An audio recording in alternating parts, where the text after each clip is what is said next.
If you want cheap PC games, Xbox Live codes, and a whole bunch more, then check out G2A. A link is in the description below. Yo guys, what's up? It's XRAYZ. Welcome back to another video. So we have a lot to talk about. We got stuff for PlayStation 5. We got stuff about the Xbox One S. We've got Nintendo stuff. So let's jump into it. If you enjoyed the video, drop a like, super appreciated. If you're new, make sure you do subscribe with notifications on so you don't miss a single upload. And if you want to support the channel directly, you can do so by checking out my sponsors, G2A for some cheap PC games, Xbox Live codes, and more. Link to them down in the description below. They support the channel directly, so check them out. And then also Control Freak and Scuff. I use them every day when I'm playing, whether I'm playing on PC or on my PS4 or Xbox. Code OGXRAYZ gets you a discount on those guys. Link down below as well to them. And then finally, I do want to mention I am streaming on twitch.tv/TheOGXRAYZ every Monday through Friday from 4 p.m. onward. So check me out over there if you guys want to interact with me live or want to talk or anything. Link down below to that, along with my Twitter if you want to talk to me anytime. I'm usually on there. So anyways, if that said, let's go ahead and jump into it. So we're actually going to be talking about quite a bit of stories. The first one, I guess, is kind of the biggest one here, but it looks like PlayStation 5 will have a showcase on Wednesday, September 16th. And if I had to guess, I would assume this is going to be the big one. This is the one where they're going to give us the release date. They're going to give us the price point. As we all know, the Xbox One S was leaked recently, which kind of forced Microsoft's hand. And they had to actually announce the Xbox One S. They had to announce the price of both the Xbox One S and the Series X, $299, $499 respectively. And then both of them were announced to be coming November 10th. So I have to assume at this moment that this event that we're getting right now, the PlayStation 5 showcase, will be the big one where we finally get the price point and release date for the PS5. So I'm sure they don't want to let Microsoft dominate the news cycle for too long, and that's why they're doing their event as well. So this Wednesday, this upcoming one, is when we probably get all of the details that we want. But the official PlayStation blog says before PlayStation 5 launches this holiday, we wanted to give you one more look at some of the great games coming to PS5 at launch and beyond. Our next digital showcase will weigh in at around 40 minutes and will feature updates on the latest titles for worldwide studios and our world-class development partners. Tune in live on Twitch or YouTube this Wednesday, September 16th at 1 p.m. PDT, 9 p.m. BST, and 10 p.m. CEST to see what's next for PlayStation 5. So again, I think this is going to be where they reveal the big info. I don't think they're going to wait much longer, but you guys know I'll be streaming this and talking about this on Wednesday over on my Twitch. So again, go follow me over there. All right, so with that said, let's move on to the next article. Now, this is actually a game that I was actually kind of excited for. Kena, Bridge of Spirits, has officially been delayed to 2021. And for you guys that missed that game, when I saw it during the event that they had, dude, it was amazing. It was really fun. It looked like a game that I could totally get into, like a Jack and Dexter type game, open world, a lot of like mystical elements to it. And it looks like this game is being delayed till 2021 Q1, which would mean anywhere from January through, I believe, like March. So that kind of sucks, but at the same time, if they needed the time, then I'm happy they're taking it and they're not just releasing a game whenever they can. So we'll have to wait and see, but it looks like fun. The graphics looked amazing from the trailer that they showed us, so I'm so freaking pumped for this game. I'm excited. I'm totally cool with them going out and, you know, if they have to delay it and work on it, then do it. Do what you have to do, man. But yeah, so that's the next story. Pretty cool stuff. I'm pretty excited still. All right, so the next story we're talking about, it looks like Nintendo Switch's next-gen hardware has been hinted at by Monster Boy developer, and this has been an ongoing thing for the past few days now, that Nintendo is actually going around and telling studios, their first-party, third-party, second-party studios, that they need to start getting ready to release games that are 4K ready. So a lot of this is being rumored to also be another Switch upgrade, so we'll have to wait and see, but it looks like we got a teaser.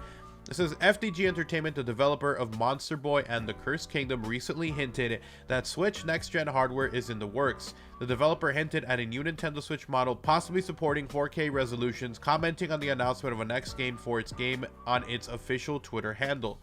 Who knows, maybe Switch also has some next-gen hardware in the oven. So that's what they tweeted out. So this is kind of a big one. You know, we've been talking about this for a while, but you know, this has been rumored that this is something Nintendo was planning on doing, an upgraded version of the Switch. And every time that they release a new version, whether it be the Switch Lite that was just a portable mode, that thing sold like hotcakes. A lot of people were looking for it. the Switch itself just stays off the shelf so much because the stock is just not keeping up with the demand at the moment. And so if they release now a next gen version of it, I don't think it's going to be that much more powerful, but it'll probably be like for people who have 4K TVs, and maybe it'll be maybe a little bit stronger. I think it's gonna be more of like a 3DS and new 3DS situation here. But I'm down. I'll buy it if it's like a next gen version of it. I'll buy it and I'll let you guys know what I think of it. But I'm kind of pumped for it. Let me know what you guys think. But it looks like this has been hinted at now by a developer. And again, rumors recently have been that Nintendo is going around and telling developers to get ready for 4K.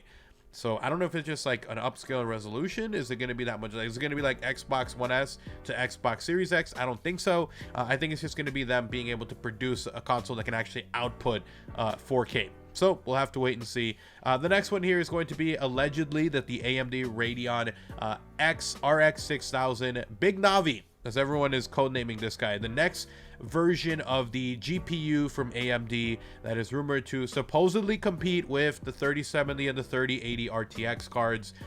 Apparently it got leaked, so we got an image apparently, and it looks like it has 16 gigabytes of GDDR6, which is actually more than the 3070. So that's pretty freaking interesting.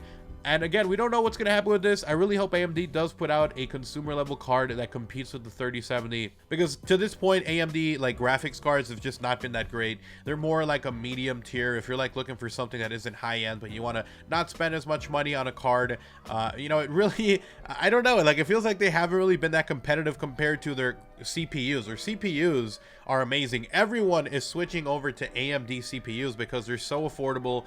I'm thinking about upgrading my CPU in the next year to a 16-core 32-thread CPU, and you know, getting a new motherboard, doing all the good stuff on that.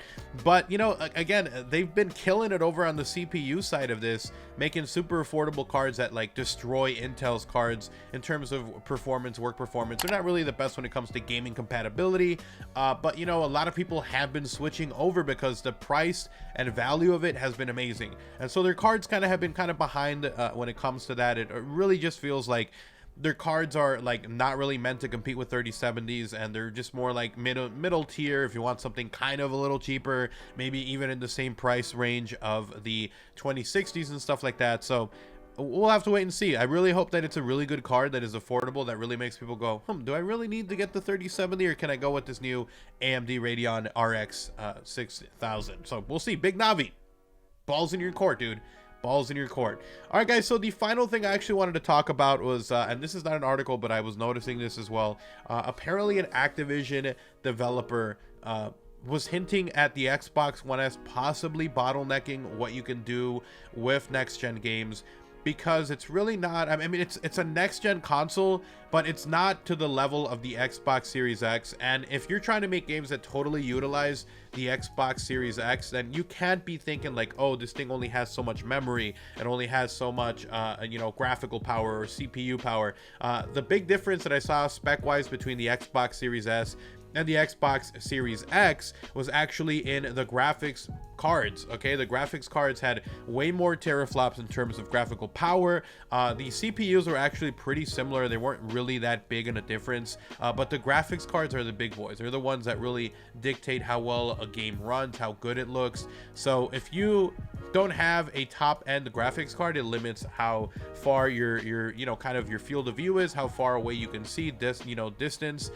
and you know, it just kind of makes it so you have a harder time developing games. And if you're really trying to go into a year where you're trying to make maybe Xbox next gen only games, it might be bottlenecked by this Xbox Series S. You won't be really using the full power of the Series X. And if they want to use the full power of the Series X, what's going to happen to those people that have the Xbox One S? Like, it's weird. It's a weird situation. We'll have to wait and see. But anyways, thank you guys so much for watching the video.